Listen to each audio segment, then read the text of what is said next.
So hi everyone, and welcome also on my behalf to Teams Nation. So good to have you here. Just to confirm, is my screen sharing working okay? You can see this opening slide. Great. That's really good. Okay, so let's get started then. Today, my topic is about modern ways of teamwork in teams. So I'm going to give you some best practices and tips that I've learned during the years in consultancy. And just a few words about myself. Let's see if I get this thing working. So yes, like Chirac, very really good to pronounce it. My last name. My name is Sari Soinaja. I'm from Finland. Currently, I work as a leading specialist in IT and digital services here at the Finnish Innovation Fund, Sitra. And like Chirac said, I'm a Microsoft MVP. I'm also a Viva Explorer. If you don't know what that means, you will probably learn today, hopefully at some point. And I'm a recovering consultant, but also a SharePoint enthusiast. So a lot of things related to M365, and also I spend my days mostly in Teams. So I kind of know a lot about Teams as well. I talk about modern work and M365, and occasionally I give some tips of the day in my socials, which you can find from the slide. In case you have any questions, feel free to continue the discussion later on in the social media, LinkedIn preferably, but also in the end of my session, there should be some time for questions. Okay, so let's get down to it. So when you're working with your team currently, you probably have some kind of hybrid setup, because I believe that most of the teams in today's world are not working anymore 100% at the office. As a knowledge worker, you probably have some time that or some part of your team is working hybridly, which means that part of them are sometimes at the office, part of them are working remotely, and everything between. So, and if you have taken Teams into use during the pandemic, it might be that there might be some inconsistencies or the rules are not clear for everyone how to use it. So the first thing when you want to build a successful teamwork within Teams, you should start to build some construction and leave the chaos behind. So first thing you need to do is to agree on the ways of working, the wow that I'm going to talk about later on as well in this session with your team. So what are the rules? What are the basics that when you are working together hybridly, what are those? How are you using channels? How are you using chats? What are the response times waited from other people? When are you writing to each other? If you have meetings, how are they organized, etc., etc. So there are a lot of things that the technology in Teams can provide you, but it's basically up to you and your team how you take use of those and what kind of rules are you agreeing on around those tools. So it's always, I would say, 70 or 80% about the ways of working and only 20 to 30% about the technology. So let's start your teamwork by agreeing the ways of working. And it can be very simple, like note on what channels we are using, how often you are supposed to read them, or where do you find always the most important information and the accurate one, and how often do you follow them. Write those down anywhere where you want to. You can agree on that as well with your teams and make them, if it's a Word template or if it's a SharePoint site or like a OneNote page, wherever it is, just pin it in your team's channel and make sure that everyone in your team is aligned with those commonly agreed rules. So I've already said channels and chats. So actually when to use what with your team? Well, I have a couple of use cases here and helpful chart that you can follow. So for example, if you have, and I know you do have, long discussions about a topic, digitally long discussions with multiple replies, and the discussion can continue for days or weeks or depending, and there can be new comments. So basically there are a lot of discussion around a topic. And people might need to get back to that topic after days or weeks or months. So in that case, that kind of discussion in Teams belongs to a channel. So you should have in your Teams team, you should have at least one, usually it's the general channel, where you can have these long discussions, or you can have a specific channel for that as well. We go that a bit further or later on. But if you have this sort of for your information type of day-to-day remarks, like, okay, I'm going to be away this afternoon, or is anyone at the office today, or something like that, that doesn't really require getting back into like after days or weeks, then that kind of discussion goes to the chat. So you can have both. You can have your Teams team,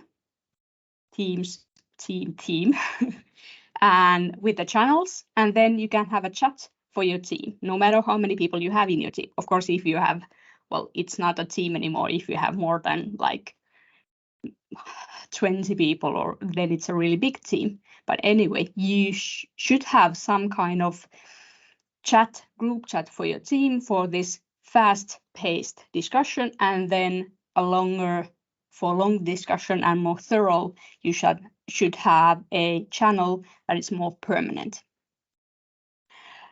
In case you have any discussion around files, they should always go to the channel, because they will be then saved there usually, or they should be linked to the channel and discuss around them in there, so that it's easier to get back to those files and those discussions. Also, if there are some kind of instructions for short-term ways of working, for example, next week's team meeting or something like that, agenda for that should be placed in the channel, because it's easier for people to go back to that during the next 1.5 weeks, or maybe even after the team meeting, if they need to recall something or check something out. It's easier to find that bigger discussion in the channel. But if you have instructions for long-term ways of working regarding, for example, holidays or something like that, that people tend to go back to and forth for a really long period of time, for example, a year, then that one should be in the intranet. Or in some cases, it could be also a SharePoint site behind your Teams team, but that is something that you might feel a bit intimidated, but basically it's really easy. If you take a look on your Teams files in Teams and you open them in SharePoint, you get basically to the SharePoint site behind your Teams team, and there you can create sites as well, or pages as well. So because again, these instructions that are for long term, and people need to get back into those instructions over a long period of time, they tend to disappear even in the channel discussion. So it's easier for the end users or your team members that they are always in the same place where they can easily find them. And as you know, if you have a lot of lively discussion in Teams, in the channels, things tend to kind of disappear there among all the discussion. Okay, so, and when you have channels within your team, how many does your team really need? Because I've seen teams that are doing just fine with one general channel, and I've seen teams that have really, really many channels there, and some of them are losing their significance and maybe not so easy to follow if you have so many different channels. So again, agree with your team how many different channels you need in your team's team. And well, of course, you have the general team there. Maybe you should have a own channel for events. So if you have team weekly meetings or monthly meetings or something else, some else kind of meetings, maybe they should be added into a dedicated channel called events, for example, or meetings. One option is to have an own channel for announcements if you want to announce something a bit bigger, and also to store them in a place that people can easily get back to later on. So that's something that you could consider. And also, if you have some kind of knowledge sharing, or you have like 2 or 3 main topics that your team usually discusses about, you should consider if those topics require to have their own channels within your team. Or if you feel like it, just have all the discussion related to those topics also in the general channel. So then it's easier for people to follow as well. Depending on your team, there is no one rule that would fit for all. And again, whatever you choose, whatever you decide, have that discussion with your team. Which one of those channels is mandatory for your team members to follow every day? Then, when we all have a lot of teams, there is a lot of noise around them. So notifications are pinging, and those channel names are getting bolded every day because people are discussing there. And if you are not tagged personally, it might be a bit difficult to follow what is important for you and what is necessary for you to read. So use those @ mentions wisely. And what I mean with this, there are basically 4 types of mentions that you can have. You can tag a person, you can tag a tag, you can tag a channel, and you can tag the whole team's team, I mean. And where are my pictures? Here they go. Okay, so the bigger the group is that you are tagging, the more noise it creates. Personally, I prefer tagging only person names. If I have 3 persons I want to tag, I'll type them. If I have more, I wish I had a tag that I can use for that one. And those tags, I still think that even though they have been around for years, people are still not really using them enough. So basically a tag is this. I will show you what the tag is. So here we go. I'm in a Teams, in one team. And if I go to the Manage Team section, I can see all the members here. And here I can see almost everyone having a tag. So these tags, you can create them for each team separately. And they don't, unfortunately, they don't move between the teams. So you need to create the tags for each team. And then you can just add people to them. So for example, here we have, and my lights are going out. Give me a second. It's an interesting room. Here we go. Now I have light again. Sorry about that. So yeah, here I have, for example, I have managers, I have legal, and I have assistants. So 2 people have the assistant tag, and 4 people, 5 people have the manager's tag. And whenever I need to notify all the managers in this channel, in this team, I use the manager's tag or the assistant tags. So basically, I just type here, start to type @ and managers, and here we go. And when I choose this tag, 5 people will be notified about my post, but nobody else. Of course, the post is still visible here on the channel, but it's important that the people who are not mandatory to read, it's okay that everybody can read this, but I especially want to make sure that the managers are reading this post. So that's why I tag them. And because there are 5 of them, I cannot always recall all the managers' names, or if I'm in a hurry, it's so much easier to use the tag that is notifying all the managers. So that's why you should be using the tags and not, for example, the channel name. If you mention the channel name, everybody basically in the team will be notified unless they have muted the channel from the settings. But then again, that is a bit, I don't think many people are really doing that. And also the same goes tagging the whole team. If you tag the whole team, everybody in the team are notified. And if you have already agreed with the team that, okay, this should be read like daily, then it's a bit torta patorta. So like shouting when it's already should be a like agreed way of working that everybody is reading the discussion.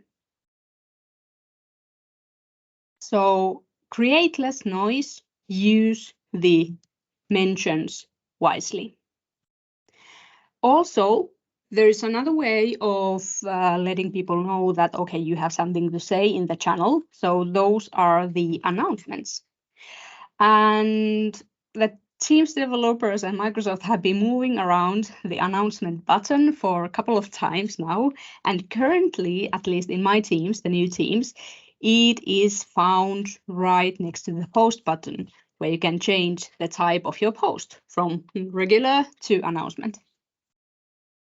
And yeah, announcement, you should create those if you want to lift your post a bit up and separate that from the regular discussion. So if your message needs more attention, if it's a bit more important, then you should be using announcements. And the announcements in Teams, they could have their own channel, and they are really visually more visible there. They have more. They create a bit more noise because everybody will get a notification that, hey, Sari has posted an announcement when they do that. So think about those ways of working. Give me a second. So how often do you require your team members to read the discussion? When do you notify them? And when do you use, for example, announcements as giving more meaning to your posts? And remember, do not use everything all the time, because then it will start to lose their meaning. Okay, so then get a grip of your team meetings in Teams. For your teamwork, you can always use, of course, your own personal calendar where you share, where you send the meeting invitations, but you should also consider the channel meetings, especially if your team is a bit bigger one or there are people maybe coming and going to the team. So the channel meetings are good because especially nowadays when in new teams, we got the new button there where you can, even though if you create a channel meeting from Teams, add that to certain channel. And then when you click the send personal invites slider, then this channel meeting will go to everyone's calendar or Outlook inbox who is a part of that channel. So that makes it easier for the people to notify or note the channel meetings, because previously they had to go by themselves and click there as add to calendar and so on. So nowadays it's a bit easier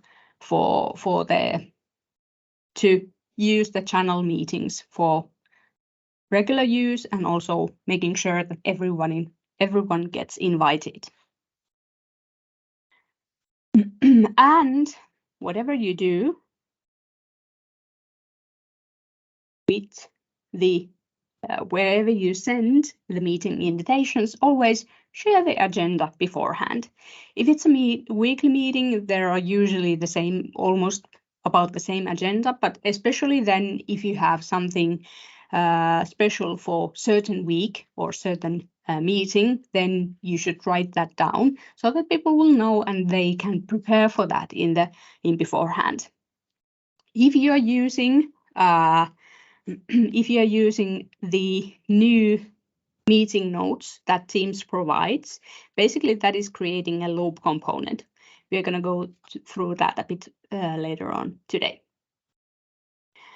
But again, it's only about 20% about the technology and 80% about ways of working. So when you add that meeting agenda beforehand, it's easier for the participants to get ready for the meeting and know what to expect, but it's not really a technical thing to do. It's just writing down things. Also, if you are, for example, if your team is working on multiple time zones, or if they otherwise are really busy, it might be difficult to get to the meeting or have time to participate all the meetings. So that's why currently, or nowadays, we have the lovely record feature and the transcribe feature. Now, those come more or less with either the M365 Copilot license or Teams Premium license. So you may need to do some, well, of course you can record without them, but the transcribing and asking recaps from Copilot require those special licenses. But I really do recommend those, because when you have a lot of meetings and you cannot attend everything, and you may want to outsource the notes writing by using the transcribe and asking Copilot for questions after work, or having the intelligent recap, it makes your life quite much easier. So if you're still thinking about getting those Teams Premium features or Teams Premium licenses or Copilot licenses, I strongly recommend to have those or acquiring those. And then, of course, when you are having the meeting, if you're not using the transcribe and you are making notes and you are making tasks, you have multiple choices. You have the loop that is now basically recommended by the Teams meetings. Then you have the old school planner and OneNote, where in planner you can add the tasks directly there from your meeting, or in OneNote you can type the meeting notes, you can have the meeting details there, and you can even create tasks from there. But basically, it doesn't matter which one do you use, because the most important thing is that whatever you choose, just agree with the team about the ways of working, about the wow. So if we decide that, okay, from now on we are going to use Loop for all our meetings, for the agenda and the notes, agree with that with your team, and they will know and they will follow the same ways of working. Then it's easier for everyone, because then they will know that we will always find the meeting notes from the Loop. Or if you decide to still use OneNote, which is a really good option as well, then decide that and follow that pattern. And if in any point you decide to change your ways of working, again, notify your team, make that decision together, and make sure that everybody knows that and they will follow that. And talking about loops, so gather your loop troops. Loop still might be a new thing for you, and if you haven't tried that with your team, I strongly recommend you to test it, because it's quite nice and really simple to use. So basically we have in Loop, we have the components, which is one component is always a one thing. So it can be a list, or it can be a paragraph of text. It can be a table of some kind. It can be task list, voting table, whatever. And you can use them in your Teams channel, in your Teams chat. You can even add that in the whiteboard. Soon or currently rolling out, you can use the loop components in OneNote as well, which are making the co-creation so much better also in OneNote.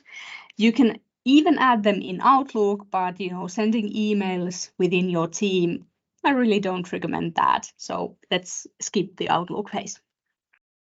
When you create a new loop component, it will be saved into your OneDrive as a .loop file, so you can find them there. But it would make things a bit easier if you would save them into Loop Workspace. Also, then we have Loop pages or ideas, which can contain multiple of those components, and also there are, in pages, you can use the Copilot features, so drafting and creating a summary of that whole page of all of the loop components. And then those pages can also be added to a loop workspace. And then the workspace, that is the biggest container in the loop scene. So basically within a workspace, there can be several pages that contains those components. And you can use the same components everywhere else. So if you start by creating a loop component in your Teams channel, you can later on attach that component into a loop workspace. And that is something that I recommend highly because it's easier for your team to find all those different loop components that you have used in chats and channels and wherever if they are attached to your team's own loop workspace. So people will find them easier.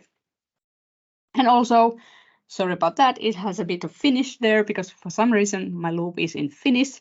But anyway, you can use Copilot if you have that, you can use that already in Loop as well. And you can create or brainstorm or blueprint or describe and create a summary for that Loop page. So that is quite a nice feature as well. But what you need to remember with Loop is that you cannot use that with guests. So if you're using that with your team, that's okay. But the minute you are trying to send one of those Loop components into outside your organization, that is not going to work yet. It might come at some point, but currently we don't know any date or anything that when the loop components will be can be used with externals. So until that, stick to using loop components within your team or within your organization. And let's take a look on some of the loop components that you could use. So for example, this is a Loop workspace about getting started. It's a nice one. Loop is creating that automatically when first time you open the Loop workspace, and it kind of highlights the different types of components that you have there and that you can use. But basically, whatever you need to do with your team, that includes drafting or listing something and enabling everyone in the team to same time co-create and co-edit the list and the contents and set them as tasks or add the tasks to themselves or set dates or anything like that requires, or you want to be able to co-edit at the same time, then Loop is a quite nice tool for that one. And when you create a Loop workspace, you will be the owner of the workspace, but you can add co-owners for that workspace as well. And you should add all of your team members there at least as editors. So here's a typical bullet list that you can just task ready, and you can create different components, and there's also a nice mobile app for that. And you can create all kinds of tables and use a lot of emojis there and send feedback. And there are a lot of different things that you can use Loop with. And you can even just use it for typing text, because if that is something that you want to all your team members to be able to co-edit at the same time, it's a nice feature that you can actually see where they are moving and what are they editing at the same time that you are there. So you should try that. Okay, let's see, we have 9 minutes. Good. Any update on the topic? So there is also another nice app within the Teams that is called the Updates app. And it has been there for a while already, but I think that not many teams are actually using that, because for some reason many teams don't know about that. I think it hasn't gone out with a big bang like some other team features. But basically, what you can do with the Updates app is to stay up to date on your team's progress on any kind of topic. There are multiple commonly used templates available, and of course you can create your own templates that you can use there. And the idea is to have one place for all those different types of updates within Teams that you can ask from your team. So let's take a look on that as well. Here we have in Teams the Updates app, and it's by Microsoft, so you can just find it from your apps list and add that to your Teams. And basically, here I have done a weekly update that I ask every week on Friday, like what is going on, what is your status, what are you doing this week, what are you planning to do next week, are there any issues, a bit like some kind of Scrum ceremony or something like that that people are using in the development work, but also it can be done, or it can be used and very beneficial in normal knowledge workers' daily work or weekly work.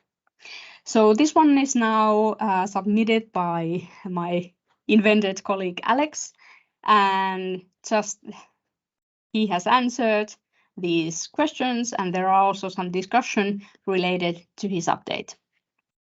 And over the course of weeks, I will get more answers from different team members, and I can go back to them and see all of them here. And I can also see like if there are any help requests within my team, but also it can be another kind of update. Weekly update, daily update, incident report, preparation for one-to-one meetings, shift handoff, whatever. And of course, you can create your own kind of templates. So easy way to gather written information about something that is usually recurring and you want to have in one place. So the Updates app, if you haven't heard about it, I recommend to check it out because it's quite useful, depending, of course, on your team's ways of working. And again, if you agree with your team to take this one into use, make sure that every one of them learns how to use it and knows that what is expected from them. And here's just a picture of how you can create your own form in the Updates app. So it looks similar as everything else in M365 basically and in Teams. Then we are getting to the more advanced levels, so stay on your team's pulse. So there is in Viva Suite, there is the Viva Pulse application that is used to measure and improve your team's well and to basically be in the knowledge of how your team is doing and keeping your head on their pulse basically. So Viva Pulse offers these research-backed templates for various types of surveys. So you can ask about the well-being or how they are doing overall, or from a specific change, or for example, Copilot. If your team is taking Copilot into use, how they are feeling about that, and what the issues they have, and that kind of things. So ready-made templates, of course, you can do your own as well. And the idea is to have these really short pulse-like surveys that are really quick for your team members to fill out. And then you follow up and you analyze the results and their variation over time. There's the same thing with the updates app is with the Pulse app, that if you are asking about their well-being, you should ask that same survey, like for example, every month or every second week or whatever is your frequency, and then analyze the variation over time. So how that has changed, has some changes in your organization affected your team's well-being, and so on. By default, you need to have minimum 5 respondents to see the results of that survey, to make sure that the respondents stay anonymous. You can change that. The admins can change the minimum amount to 3, but that's already quite few respondents. So the 5 is quite good. So basically, if you don't get 5 answers to your survey, then you cannot see the results. And you cannot see the results as long as the survey is open. So that is a good thing to keep in mind as well. Your respondents don't need to have the Viva Pulse license. So if you do have as a team leader, for example, and you create the surveys and send them, it's okay that only you have the license. And the main goal or the main idea in Viva Pulse is that to turn